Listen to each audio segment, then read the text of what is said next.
Andor has recently painted an incredibly powerful picture of what Imperial rule and fascism during the Dark Times looked like.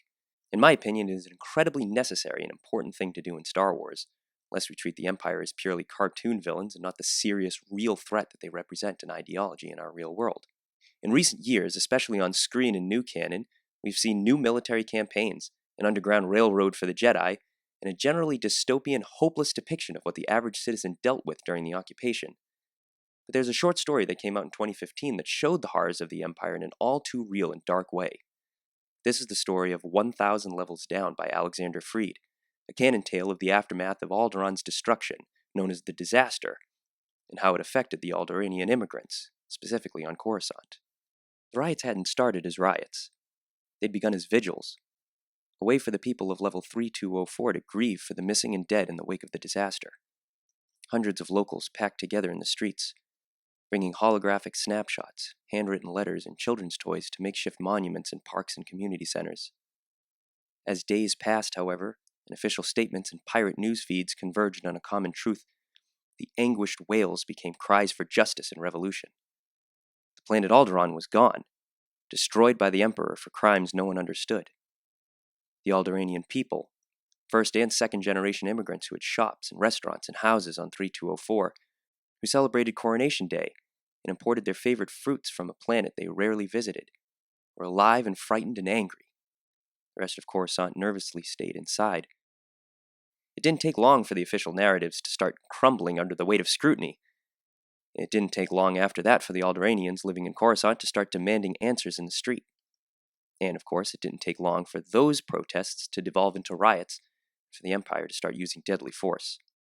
When the troops marched into the street and shot her uncle's neighbor, Ref, cutting short his tirade against Imperial corruption, Nandra's mother promised it was over, that no one was going to fight and that the stormtroopers wouldn't make trouble.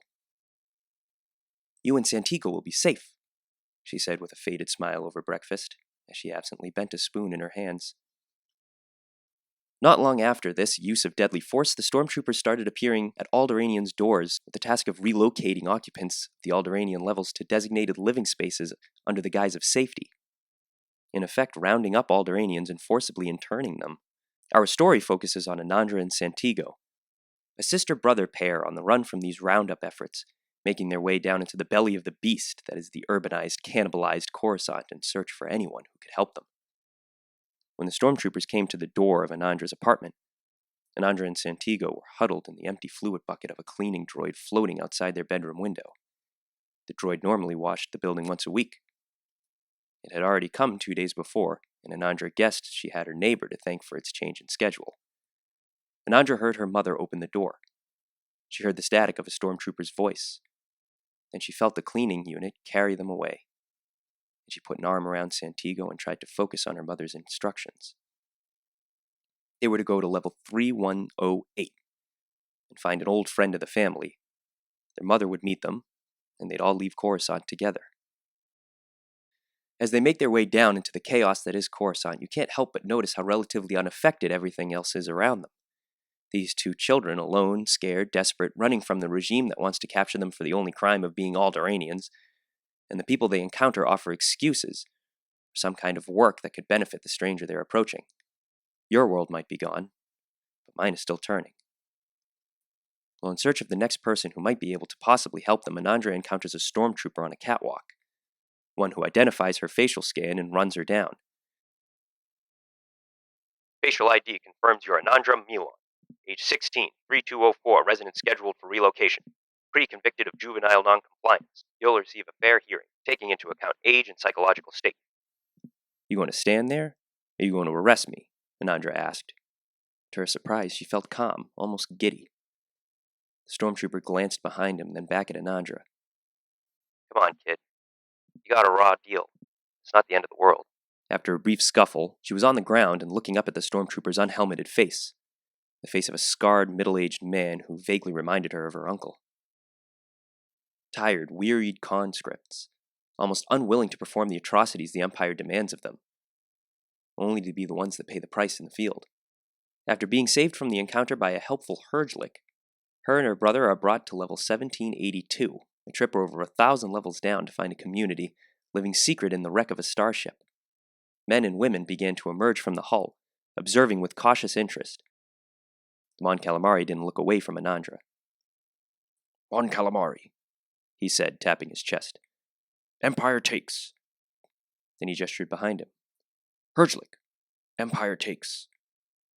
Another of the hulking creatures was trundling into view. As the crowd grew, the Mon Calamari pointed to the strangers, one by one, naming species and planets Anandra barely knew, names she'd only heard mentioned in muted asides. Then finally he pointed to her. "Alderaanian," he said. "Empire takes. But here we all share." Community cooperative action taken by the citizens of the galaxy, much like what we see from the Hidden Path in Obi-Wan Kenobi or on Ferrix in Andor, is on full display here. A way to fight oppressive regimes from the ground up. A way to make a difference in what seems like a hopeless world.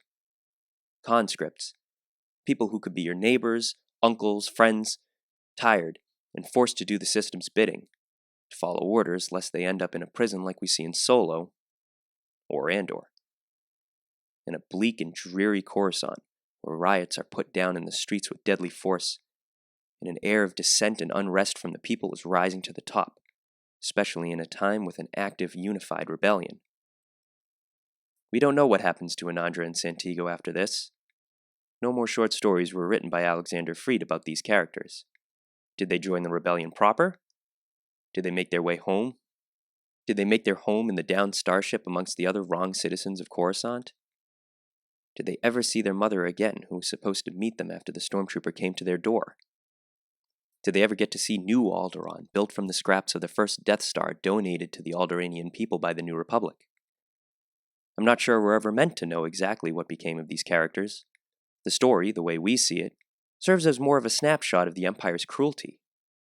The cruelty that has been taking many forms in recent media, increasingly in realistic intensity, and straying from the more cartoony, ultimate evil that we usually see. And that's a good thing. As I said earlier, these sorts of stories need to be told. Star Wars has always been a cautionary tale about these very real things that happen in our world. And we at HoloNet Marauders never want to see that stop.